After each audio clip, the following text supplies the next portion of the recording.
मुस्तफ़ा जाने रहमत पे लाखों करोड़ों अरबों दुरूदुस्सलाम। बिस्मिल्लाहिर्रहमानिर्रहीम। अस्सलामु अलैकुम वरहमतुल्लाहि वबरकातुहू।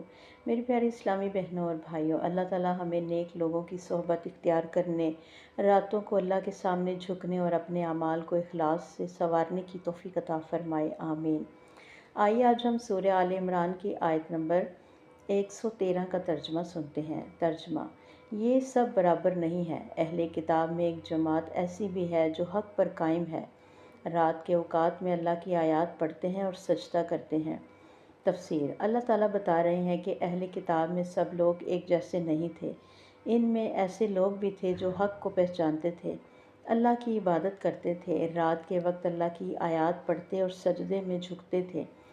उससे हमें बहुत खूबसूरत सबक मिलता है कि किसी पूरी कौम या जमात के हर फ़र्द के बारे में एक ही फ़ैसला नहीं करना चाहिए। अल्लाह ताला हर शख्स के ईमान, अमल और दिल की हकीकत को जानता है।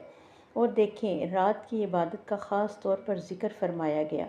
जो बंदा रात की खामोशी में अपने रब के सामने झुकता है, वो अल्लाह के बहुत करीब होने की कोशिश करता है। हदीस मुबारक, रसूलुल्लाह सल्लल्लाहु अलैहि वसल्लम ने फरमाया, फ़र्ज़ नमाज़ों के बाद सबसे अफजल नमाज रात की नमाज है। सही मुस्लिम। हमारे लिए ये सबक है कि रात में अगर ज़्यादा इबादत मुमकिन ना हो तो कम से कम चंद रकत नफल तिलावत कुरान और दुआ के लिए भी कुछ वक्त निकालें।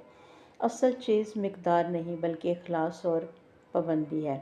दुआ है रब्बे ज़ुल जलाल से, या अल्लाह हमें रात के वक्त अपने सामने झुकने वाला बना, हमें कुरान की मोहब्बत अता फरमा, हमारी नमाज़ों, तिलावत और दुआ को कबूल फरमा, हमारे दिलों को अपने ज़िक्र से ज़िंदा फरमा और हमें अपने मकबूल बंदों में शामिल फरमा। आमीन या रब्बुल आलमीन।